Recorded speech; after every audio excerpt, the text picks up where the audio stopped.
Estou saudando todos aí com a graça e paz da paz do eterno Yahuwah, o Senhor dos Exércitos, nosso Pai, e de Yahushua HaMashiach, nosso Messias. Essa aqui é a Igreja do Messias, gente. A gente tem um quadro aqui chamado Redescobrindo o Apocalipse. Esse é o quadro Redescobrindo o Apocalipse.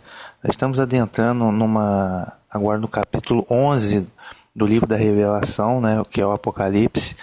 Estamos na jornada do capítulo 1 até o capítulo 22, essa veio do capítulo 11, e eu recomendo que todos acessem a playlist Redescobrindo o Apocalipse. Tá? No link da descrição desse vídeo, no comentário também, tem todos os episódios, desde o episódio 0 até o capítulo 10, ok? Além disso, é fundamental você assiste a playlist, que também está na descrição, a verdade sobre o arrebatamento, e a playlist sobre as 70 semanas do Daniel, capítulo 9, que também está aqui na descrição. Tá? Tudo isso está na playlist Redescobrindo o Apocalipse. Fundamental, tem a playlist das 7 igrejas, 7 cartas, enfim. É um estudo bastante completo. Tá? É um estudo bastante completo. Então é fundamental você assistir os demais episódios para não cair de paraquedas no capítulo 11. Ok? Redescobrindo o Apocalipse. Esse é o capítulo 11, né? O episódio de hoje é As Duas Testemunhas. Esse é o episódio As Duas Testemunhas. Bem, quando se fala capítulo 11 de Daniel, né, As Duas Testemunhas, a maioria das pessoas entende aquela versão do Apocalixo. Tá? O que é o Apocalixo? O Apocalixo é o que é ensinado em muitas denominações por aí afora. E muitos pregadores aí do YouTube, amadores, também pregam, ensinam, né, o Apocalixo, a epidemia do Apocalixo. Então, o que é o Apocalixo? O Apocalixo é aquela interpretação literal e futurista. Né? Também tem o Apocalixo preterista. Então o correto é você seguir a linha historicista, isso está lá no episódio 0. Mas lá no Apocalipse ele fala que as duas testemunhas são Enoque e Elias. São o profeta Enoque e Elias. Enoque e Elias vão vir do céu, vão profetizar 3 anos e meio, e depois vão matar eles em Jerusalém.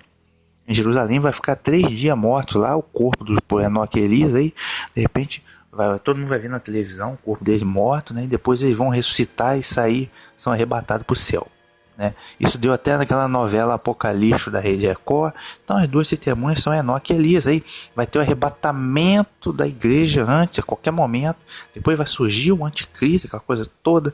Vai fazer um acordo de 7 anos, 3 anos e meio. Vão reconstruir o templo, bababá, aquele Apocalipse, tá? Que tá tudo torto, tudo errado. Ok? Então eu recomendo você assistir mais uma vez a playlist A Verdade sobre o Arrebatamento e as 70 semanas do livro de Daniel, para você entender os erros, né, que eles perpetuaram aí, vamos dizer. Okay? Então não é nada disso. Outro ponto, o livro do Apocalipse não se interpreta de forma literal. Tá? Só interpreta de forma literal quem é burro. Tá? Desculpe a sinceridade. Quem não tem conhecimento, quem tem preguiça de estudar, quem não está capacitado para entender isso aqui. Você tem que ter olhos para ver e ouvidos para ouvir a revelação desse livro. Que é escrito tudo numa linguagem espiritual. Para quê? Para que todas as épocas de crentes, né, de discípulos de todos os séculos pudessem ter um entendimento aí. Então quem entende de escritura vai entender o que está escrito aqui. Nunca de forma literal. Tá? Então quem entende do que vocês chamam Antigo Testamento, que é a Torá e os profetas, quem entende bem, vai entender tranquilo aqui o Apocalipse. Então não é nada de literal, tem nada de Enoque e Elias aí. De onde eles tiraram que vai um Enoque e Elias? Por quê? Eles dizem que todo homem tem que passar pela morte. E como Enoque e Elias não passaram pela morte, eles têm que voltar e vão ser mortos, e depois vão ressuscitar. É o que eles dizem. Na verdade, a Escritura diz sim que todo homem tem que passar pela morte, uma vez só, depois vem um julgamento. No entanto, há exceções. Tá? Por exemplo, 1 Coríntios 15 diz que nós, os que estiverem vivos na vinda do Messias, que não é a vinda surpresa, não existe arrebatamento sem ter antes a primeira ressurreição. Leia 1 Tessalonicenses 4, a primeira ressurreição, Apocalipse 20. Retorno do Messias, do Armagedon, para destruir a besta e falso profeta. Então não existe arrebatamento antes disso. Tá? Então está bem claro, já é um erro grosseiro dele. Então, 1 Coríntios 15, aqueles discípulos, né, que estiverem vivos quando da vinda do Messias, óbvio, eles não vão precisar morrer. Para quê? Entendeu? Eles vão estar vivos na vinda do Messias. Então eles vão ser transformados e receber um corpo à semelhança do Messias, um corpo incorruptível e imortal. E os mortos no Messias vão ressuscitar também um corpo incorruptível.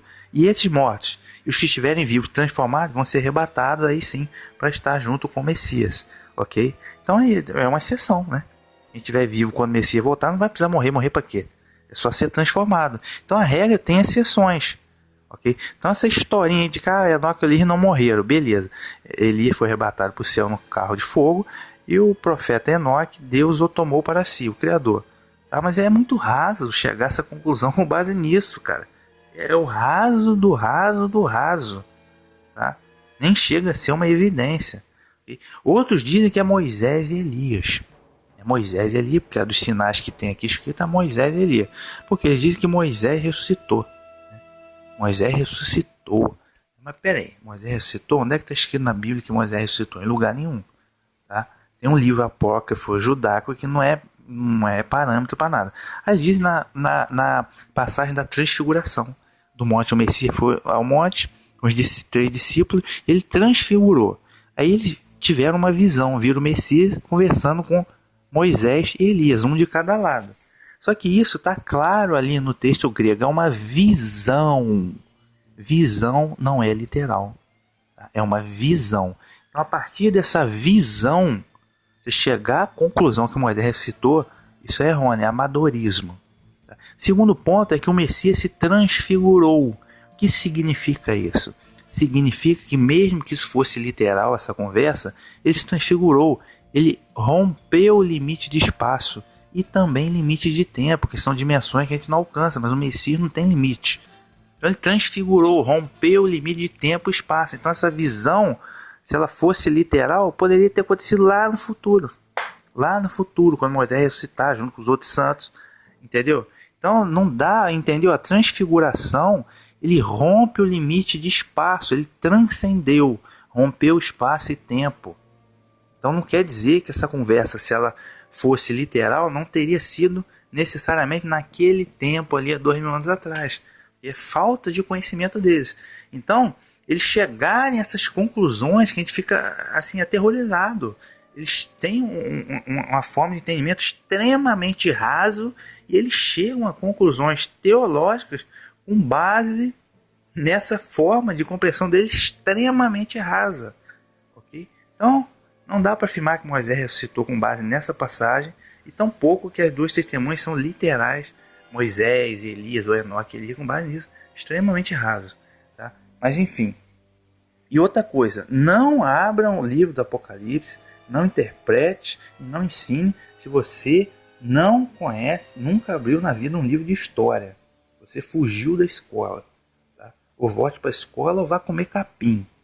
Tá? Agora não vem regurgitar asneiras acerca da palavra não. Isso aqui é para quem está capacitado e direcionado pelo Espírito para poder lecionar isso aqui. Você nunca abriu um livro de história. Tá? É o que eu falo lá do Apocalipse capítulo 8 e 9. Veja aí. Invasões bárbaras, sabe o que é? Império Turco-Otomano, você sabe o que foi? O islamismo, você sabe quando surgiu? Não. Então volte para a escola. Volte para a escola. Tá? Então, aí, infelizmente, a gente tem pessoas dando profetada aí que não tem um pingo de conhecimento. Mas enfim, vamos lá. Então, não é literal. Porque já visto que não é literal, não é Moisés, nem Enoque, nem Elias. Okay? Agora vamos à interpretação aqui, Apocalipse capítulo 11, verso 1 diz assim, ó. Depois disso, deram-me um bastão, parecido com vara, e me disseram, levante-se, tire as medidas do templo de Deus, do altar e dos que estão lá em adoração. Está falando de um templo, lembrando que o capítulo 10, a gente viu como foi a exaltação da palavra de Deus na Reforma Protestante. A Reforma Protestante, você que não fugiu da escola sabe que a Reforma Protestante foi do século XVI, né, que a Bíblia não era lida pelas pessoas, porque a Igreja Católica escondia, e depois veio Aí foi a Reforma Protestante, a Bíblia começou a ser lida, né? Cada um começou a ter um exemplar na sua própria língua. Você viu esse movimento. Então o foco é a palavra. Aqui no capítulo 11, mais uma vez, o foco é a palavra. Ok? Tenha em mente isso. Tá? Então, Reforma Protestante século XVI. Agora a gente vai avançar um pouco no capítulo 11. Ok? Depois disso, deram-me um bastão parecido com uma vara e disseram: levante-se, tire as medidas do templo de Deus, do altar e o que estão lá em adoração. Então está falando do templo de Deus, né, e de adoradores nesse templo de Deus. Aí muita gente, baseado no Apocalipse 11, verso 1, diz assim, ó, tá vendo? Aí está dizendo que vai ter um templo, né, que vão reconstruir o templo de Jerusalém, né, que é o anticristo que vai reconstruir o templo de Jerusalém, que ele vai sentar lá, né, e que, enfim, uns até dizem que Deus vai retomar a antiga aliança com Israel para fazer os sacrifícios, a lei levítica, aquela coisa toda. Imagina que Deus vai andar para trás, né? Vai negar o próprio Messias, que é o filho dele, é brincadeira quase, né? O que eles dizem, mas enfim. O que acontece? Talvez você me pergunte, vai ter um templo em Israel, novo agora? Olha, é muito provável. Tá? É bem provável que os judeus não abrem mão disso. Okay? Mas tem os muçulmanos, realmente. Mas quando a elite se reúne em torno de um propósito, tanto a elite judaica, grandes banqueiros, grandes corporações, como a elite, família real árabe, então eles se unindo, o povo vai ficar vendo navios. Então ninguém se importa muito com o povo. Então é bem provável que eles façam alguma articulação e façam um templo lá fake. Okay? Isso é possível, é bem provável. Até porque a nova ordem mundial é um reino de Jerusalém. Tá? Não é um reino de Roma, é um reino de Jerusalém. Tá? Então eles vão, possivelmente vai ter esse templo sim. Okay? Porém, esse templo aqui do capítulo 11, verso 1, tá? Isso é simbólico. Tá? Não tem nada a ver, isso aqui não está afirmando que o templo vai ser reconstruído nos 7 anos finais da grande tribulação final, blá, blá. Tudo isso está tudo torto. Tá? O templo aqui, isso tudo é dito de forma espiritual, não é literal. Templo, está falando em templo de Deus, do altar e o que estão lá em adoração. Vai ser medido. O que é a medição? A medição é um sinal de pertencia e de proteção. Okay? Por isso que vai ser medido o templo e os adoradores. Só que esse templo de Deus, ele não é um templo físico literal, que vai ser construído aqui em Jerusalém, não. Ele é o templo, é o quê? Tabernáculo. Nós estamos na nova aliança, certo? Na fé no Messias. Então, o templo para nós, tá? O tabernáculo para nós, ele é celestial. É o templo celestial, onde nós temos o nosso sumo sacerdote, que é o Messias. Vocês chamam Cristo. Ok? Então, quando ele fala aqui em templo de Deus, se você for lá, no verso 19 do capítulo 11, está dizendo assim: abriu-se então o templo de Deus que está no céu. O templo de Deus não está na terra, nunca esteve na terra. O templo que Salomão construiu era um lugar para o nome do Criador. Agora, o templo de Deus, o tabernáculo de Deus mesmo, está no céu. Aquele templo terreno era um modelo, uma alegoria terrena da coisa, uma sombra terrena da coisa espiritual. Okay? Então nós temos acesso a esse templo, tá? Esse templo, esse tabernáculo celestial, como? Através da adoração verdadeira, que é espírito e verdade. A adoração lá na primeira aliança, que vocês chamam Antigo Testamento, era o quê? Ela, de certa forma, ela era templocentrista, porque nas festas as pessoas iam, migravam, peregrinavam, a família do Messias mesmo, peregrinava várias vezes para a festa, onde o povo se reunia, o Messias pregava nas festas, no templo, e o povo se reunia no templo. Tá? Quando recebeu o Espírito em Pentecostes, a virtude do Espírito em Pentecostes, os discípulos estavam em Jerusalém, que era chamado de a casa. Salmo 122, Salmo 27, Jerusalém é chamado de a casa. No entanto, João capítulo 4, o Messias disse: está chegando a hora, não é mais agora, é agora essa hora. Não vão adorar no templo, mas em espírito e verdade, porque hoje o número do povo de Deus aumentou muito. Mas se todo mundo tivesse que ir para o templo, peregrinar em Jerusalém para adorar, não ia dar certo o negócio. Então hoje pessoas de qualquer nação, qualquer lugar, podem adorar no tabernáculo, templo celestial. Em espírito e verdade nós temos acesso a esse templo. Então nós se fazemos presente nesse templo em espírito e verdade, ok? Então nós somos esses adoradores, ok? Então eles estão no altar, né, em adoração. Você pegar um mapa do templo que tinha, né, o templo que tinha em Israel, né, que foi destruído há 2000 anos. Como que era o layout dele, vamos dizer? Havia a parte externa deles, era dos pagãos, onde os pagãos podiam ficar. Os pagãos não podiam adentrar no templo em si, eles ficavam no pátio externo, né? Ficavam no pátio externo, os pagãos. Eles podiam até ir, os que temiam o Deus de Israel podiam ir, mas não podiam adentrar no templo. Depois, quando se entrava, tinha o que? O pátio das mulheres. Pátio das mulheres. Depois dos pátios das mulheres, mais adentro, havia o que? O pátio dos varões israelitas. Dos homens israelitas. Okay? Aí depois, à frente do pátio dos varões, tinha o que? O altar. O altar do sacrifício. Ok? Por isso que os varões ficavam ali e o altar logo à frente. Então eles estavam ali prestando culto, adorando. Adoração era assim naquela época. Tá? No local físico geográfico. Hoje não. Hoje a gente tem acesso a isso em espírito e verdade, ok? Atrás do altar tinha o que? O pátio dos sacerdotes. Era o pátio, os sacerdotes ministravam no altar, né? Hoje a gente tem o nosso sacerdote, que é o Messias, que ministra nesse altar. E nós temos acesso a isso, a espírito e verdade, ok? É espiritual. Então, atrás do pátio dos levitas tinha o que? O santo, né? E atrás do santo tinha o que? O santo dos santos, que entrava uma vez só o sumo sacerdote. Nosso sumo sacerdote é quem? O Messias, o tabernáculo celestial. Então nós somos esses adoradores. Então quem são esses adoradores que está escrito aqui? Não é um templo físico em Jerusalém. Esses adoradores aqui são o povo de Deus. Você vai chamar de igreja ou de Israel celestial, é o povo. O povo de Deus dessa época que aconteceu o capítulo 11.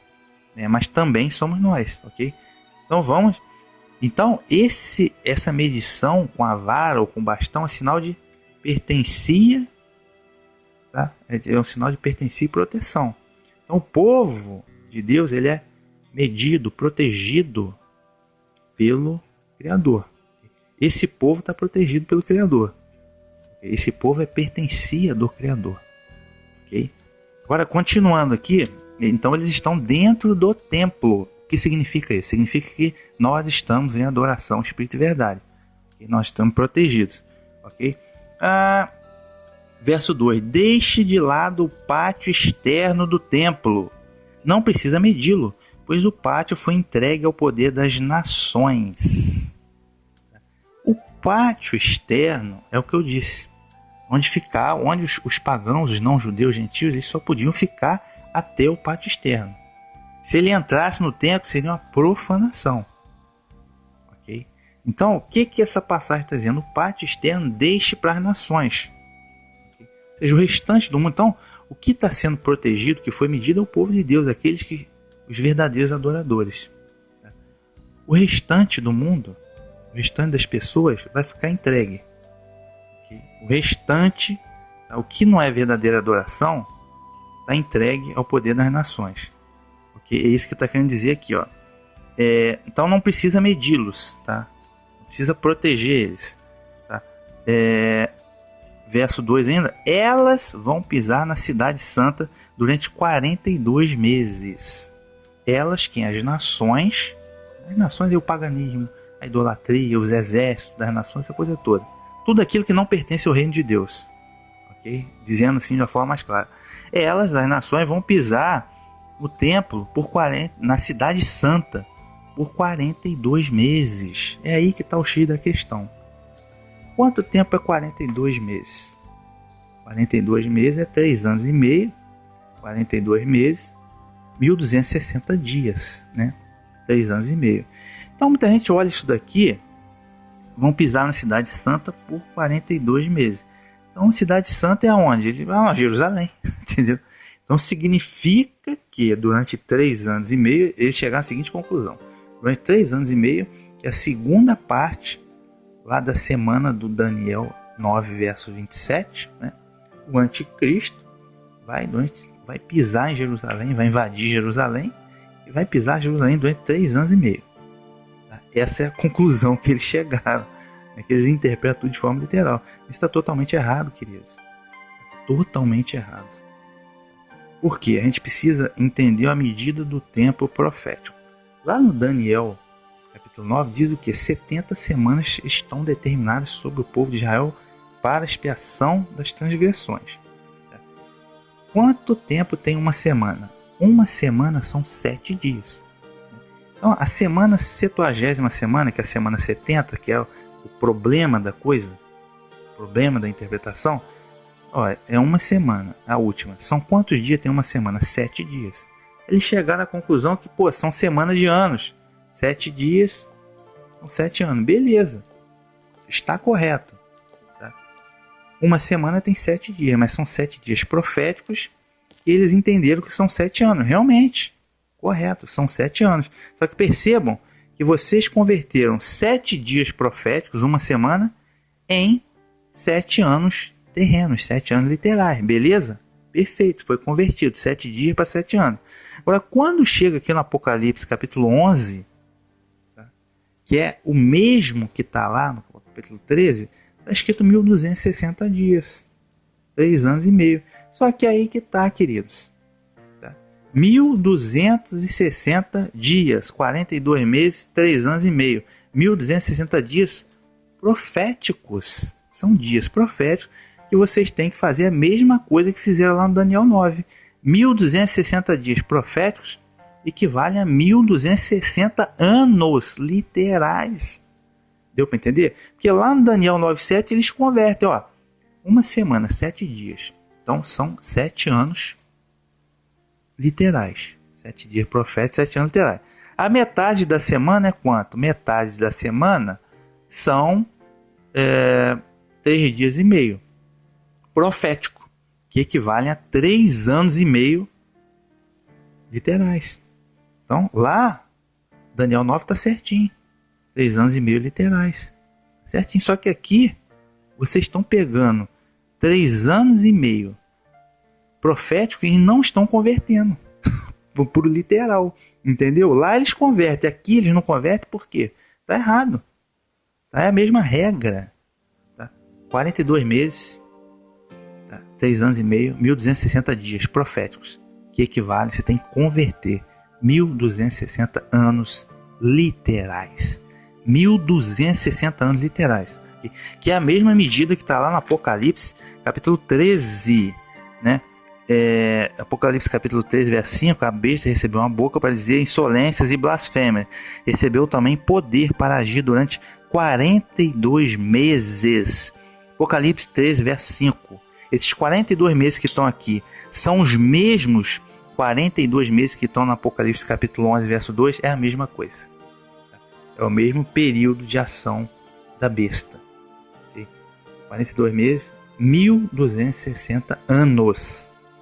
Lembrando que, um detalhe importante, o iníquo, o filho da perdição, segundo Tessalonicenses 12, que vocês chamam anticristo, mas é mais corretamente chamado de o antimessias, ele é um homem que é o líder do sistema. A besta é um sistema. Okay? É um sistema. Quem comanda esse sistema é o homem, filho do pecado, que é o antimessias. Ok? 1260 anos. Tá? Então, o que significa isso? 1260 anos, cidade santa. Né? Tudo isso aqui não é literal. É espiritual, é profético. Tá? O período de 1260 anos em questão já aconteceu, tá? E foi do ano 538, até o ano 1798, portanto 1260 dias. O que aconteceu? A besta, você vai estudar lá no capítulo 17, a besta já não é por quê? Que uma das cabeças dela recebeu uma ferida mortal, uma chaga mortal. Tá? E ela há de subir do abismo quando a chaga for curada. Tá? Okay? Então, a besta ela tem, como eu costumo dizer, 2 fases. A primeira fase já acabou. A primeira fase ela recebeu a ferida, o golpe mortal. Essa chaga mortal está quase curada, quase totalmente curada, okay? Para retornar do abismo. Então, a besta que surgiu, a besta que era, tá? É o Império Romano Papista, a Roma Papal ou papismo medieval, como queira. Lá no século, a partir do século IV, uma aulinha de história rápida, tá? O cristianismo começou a se corromper com o paganismo romano.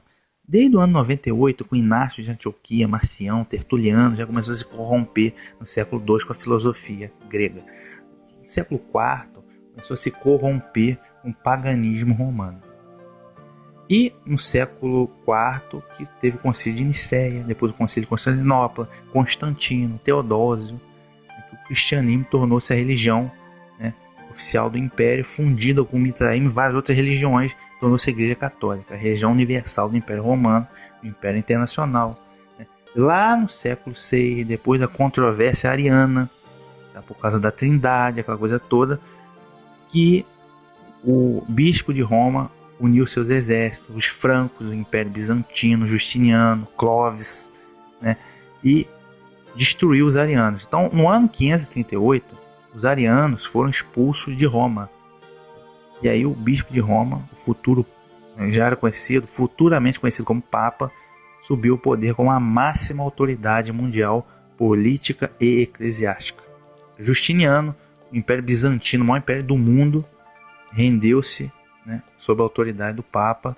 Clovis, imperador dos francos, e várias outras tribos bárbaras que seguiram o catolicismo aderiram também ao poder do Papa. O Papa coroava reis, como foi o Carlos Magno. Então ele tinha um exército, um império mundial, um exército, poder político e eclesiástico.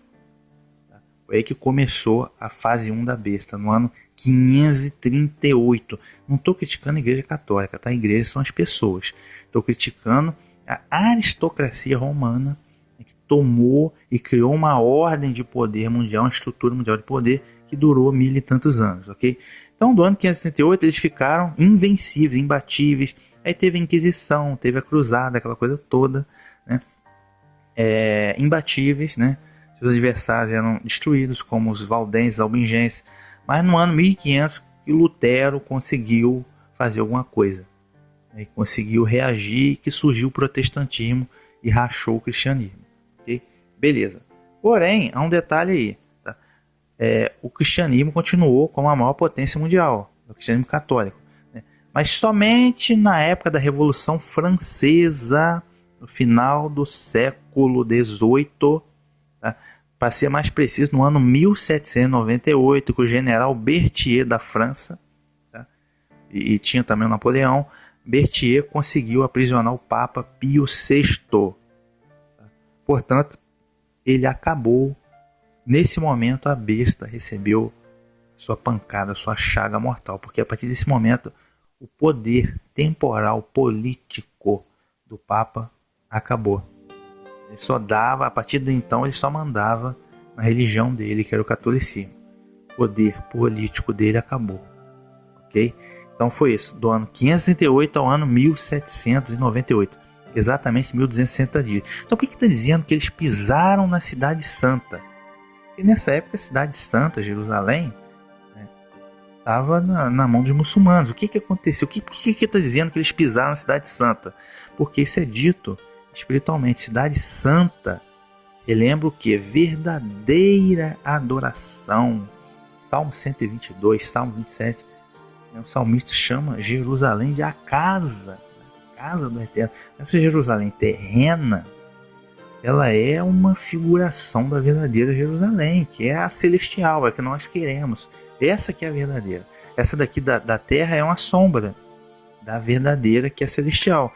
Então, essa cidade santa que ele está se referindo aí é a celestial, no sentido de que pisaram, no sentido de que eles profanaram. Tá? Durante 1260 anos, eles profanaram a verdadeira adoração. Né? Esse movimento papista, né, romano, né, católico, eles acabaram, cara. Eles mudaram tudo, mudaram os tempos, mudaram as leis, criaram mandamentos próprios, tudo que eles criaram, adoração de ídolos, a trindade, antinomismo, vários dogmas, comércio de indulgência, tudo fazendo isso em nome do Messias, em nome de Cristo. Eles faziam isso tudo. Tribunal da Inquisição. Então os caras efetivamente pisotearam a verdadeira adoração. Eles pisotearam. Foi o que eles fizeram. Eles achincalharam com os mandamentos, preceitos, estatutos. Mudaram tudo. E a consequência disso a gente vê hoje nos dogmas que são ensinados no cristianismo. Foram eles que criaram. Os dogmas que são apregoados na igreja protestante é cópia. Eles criaram isso. Okay? Então isso é que quer dizer. Okay? Mas no meio disso tudo, haviam verdadeiros adoradores. Haviam pessoas que não aceitaram isso. Por exemplo, os cristãos da Macedônia, eles não aceitaram a adoração dominical. Eles não aceitaram trindade. Não aceitaram, foram perseguidos, mas eles estavam ali protegidos, no sentido não de que eles não morreram, como os albigenses, os valdenses morreram nesse período. Mas eles estavam medidos, protegidos ali no templo celestial, como verdadeiros adoradores, protegidos para não cair em tentação, entendeu? Para não abandonar a fé que eles tinham e perder a salvação. Isso que quer dizer a proteção. Não quer dizer que a pessoa não ia morrer na vida terrena, ok? Quer dizer que ele protegido para não abandonar a verdadeira adoração. É isso que quer dizer. Okay? Então, cidade santa aí, de respeito a Jerusalém, falando celestial, isto é, a verdadeira adoração. Okay? Isso que quer dizer.